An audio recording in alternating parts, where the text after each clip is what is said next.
Here's a 4-stage progression I put together to nail two of the hardest parts of the body to develop, your lower abs and hip flexors. Each stage of this exercise will be done with resistance attached to your feet. Either cables or resistance bands will work well as long as you have each leg weighted separately. In stage 1, you'll perform a classic crunch movement using concentric contractions with both your abs and hip flexors. In stage 2, you'll use an isometric contraction with your abs to hold your upper body still while performing alternating stepper contractions with your hip flexors and lower abs.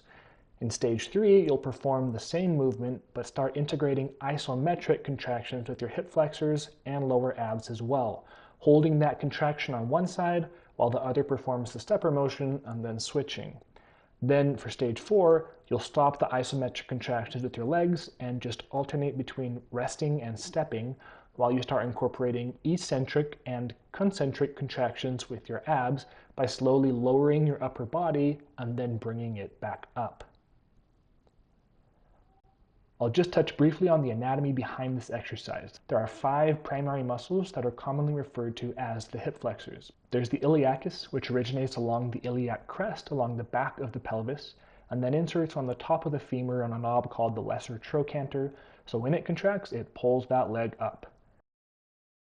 Next is the psoas major, which originates all the way up on the T12 through L5 vertebrae and travel down to insert on that lesser trochanter of the femur, the same place as the iliacus, so it also pulls up on that leg as well as pulling down on the trunk. Then there's the pectineus, which originates on the front of the pelvis and then inserts further down on the femur, and because of its positioning, it pulls in as well as up on the thigh. There's the Sartorius, which originates on the anterior superior iliac spine, right where your hip bone juts out, and then wraps around the leg to insert all the way down on the tibia.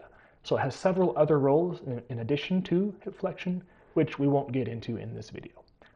Finally, there's the rectus femoris, one of the quads. You probably knew the rectus femoris extends the knee, yet unlike the other quad muscles, it doesn't originate on the femur. Instead, it originates up on the anterior inferior iliac spine, so because it crosses the hip joint, it also flexes the leg at the hip.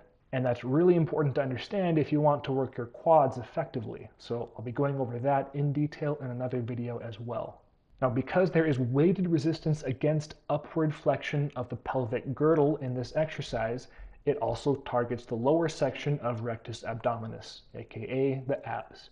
Yes, the upper abs are also activated along with the lower abs, yet numerous studies, along with basic biomechanics and empirical evidence, have proven that you can preferentially target the upper or lower abs. I'll be doing a much more comprehensive video on the abs in the near future, and we'll go in depth into this upper versus lower ab principle. So for now, I'll just leave it at that, and trust me that this exercise does preferentially target the lower section of rectus abdominis. If you like this video, I'd appreciate you hitting that like button and leaving me a comment below. I'll put the link to my content request and feedback form in the video description. I'd love to hear from you. And if you're serious about wanting to develop your abs, pre-registration is now open for my Shred Series Abs and Obliques online training program, and you're not going to want to miss that.